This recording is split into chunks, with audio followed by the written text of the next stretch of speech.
ஒரு வழியா இந்த போராட்டமானது, அதாவது டெல்லி ஜந்தர் மந்தர்ல நீட் வினாத்தாள் கசிவு விவகாரத்துக்கு எதிராக பல நாட்களாக தொடர்ந்து நடைபெற்ற இந்த போராட்டமானது, காக்ரோச் ஜனதா கட்சி இந்த போராட்டத்தை முன்னெடுத்திருந்தாங்க. அந்த போராட்டம் இப்போ முடிவுக்கு வருது. போராட்டத்தை நாங்கள் வாபஸ் பெறுகிறோம் அப்படின்னு சொல்லி சிஜேபி கட்சி சார்பாக தெரிவிக்கப்பட்டிருக்கு. ஆக பேச்சுவார்த்தையில் ஓரளவுக்கு சுமூகமான முடிவு எட்டப்பட்டதை நம்ம பார்க்குறோம்.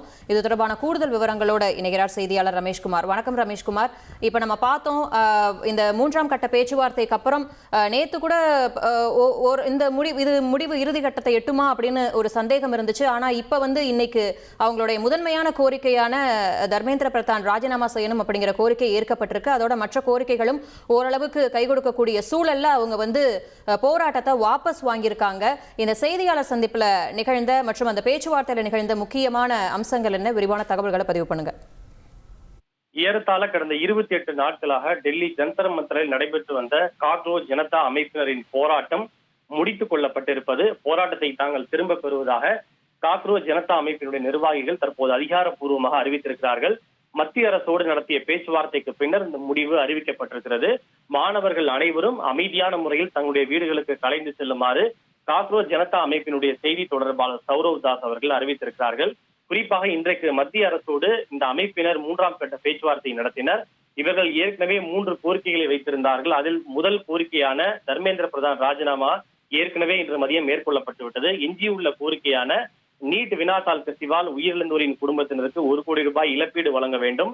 இந்த போராட்டத்தில் பங்கு கொண்ட மாணவர்கள் மற்றும் போராட்டத்தை நடத்திய ஏற்பாட்டாளர்கள், ஒருங்கிணைப்பாளர்கள் ஆகியோர் மீது பதிவு செய்யப்பட்டுள்ள வழக்குகளை திரும்ப பெற வேண்டும். எதிர்காலத்திலும் அவர்கள் மீது எந்த விதமான நடவடிக்கையோ அல்லது வழக்குகளை செய்வதோ கூடாது என்ற கோரிக்கையை தாங்கள் முன்வைத்ததாகவும் அதனை அரசு தரப்பு ஏற்றுக்கொண்டிருப்பதாக அவர்கள் தெரிவித்திருக்கிறார்கள். குறிப்பாக இந்த இழப்பீடு வழங்கக்கூடிய விஷயத்தை பொறுத்தவரை விதிகளுக்கு உட்பட்டு அதிகபட்சம் என்ன இழப்பீடை வழங்க முடியுமோ அதை வழங்குவது குறித்து நாங்கள் பரிசீலிப்போம். ஒரு ஹானோரேரியம், அதாவது ஒரு கௌரவ தொகை என்பது வழங்கப்படும் என்று மத்திய அமைச்சர் JP நட்டா அவர்கள் தெரிவித்தார்கள். அதே போல இந்த போராட்டத்தில் ஈடுபட்ட மாணவர்கள் மீதோ அதன் அமைப்பினர் மீதோ எந்த விதமான நடவடிக்கையும் எதிர்காலத்தில் மேற்கொள்ளப்படாது. ஏற்கனவே பதிவு செய்யப்பட்டுள்ள வழக்கிலும் திரும்ப பெறப்படும் என்று தாங்கள் வாக்குறுதி அளித்திருப்பதாக அவர்கள் தெரிவித்திருக்கிறார்கள். எனவே இரு தரப்புக்கும் சுமூக முடிவு எட்டப்பட்டதை தொடர்ந்து தாங்கள் அறிவித்து நடைமுறையில் இருக்கக்கூடிய அந்த போராட்டத்தை திரும்ப பெறுவதாக காக்ரோச் ஜனதா அமைப்பு அதிகாரப்பூர்வமாக அறிவித்திருக்கிறது. இது மட்டுமில்லாமல் கல்வித்துறையில் செய்யப்பட வேண்டிய சில அடிப்படை சீர்திருத்தங்கள் தொடர்பாக ஒரு 4 அம்ச கோரிக்கைகளை தாங்கள் முன்வைத்திருப்பதாகவும் இந்த அமைப்பினர் தெரிவித்திருக்கிறார்கள். அது குறித்து அடிக்கடி மத்திய அரசு தரப்போடு ஒரு குறிப்பிட்ட கால இடைவெளியில் சந்தித்து தாங்கள் பேச்சுவார்த்தையை நடத்துவோம் எனவும் தெரிவித்திருக்கிறார்கள். இன்னும் 4 வாரங்களில் மீண்டும் மத்திய அரசு தரப்போடு சந்தித்து இந்த கல்வித்துறையில் செய்யப்பட வேண்டிய மாற்றங்கள், சீர்திருத்தங்கள் குறித்து தங்களுடைய கோரிக்கை மற்றும் கூட்டத்தை மேற்கொள்வோம் என்றும் அவர்கள் தெரிவித்திருக்கிறார்கள். எனவே கடந்த 28 நாட்களுக்கும் மேலாக நடைபெற்று வந்த மாணவர்கள் போராட்டம் முடிவுக்கு வந்திருக்கிறது. நன்றி ரமேஷ்குமார், உங்களுடைய விரிவான தகவல்களுக்கு. சிஜேபியுடைய 28 நாட்கள் போராட்டமானது ஓரளவுக்கு முடிவுக்கு வந்துருச்சு.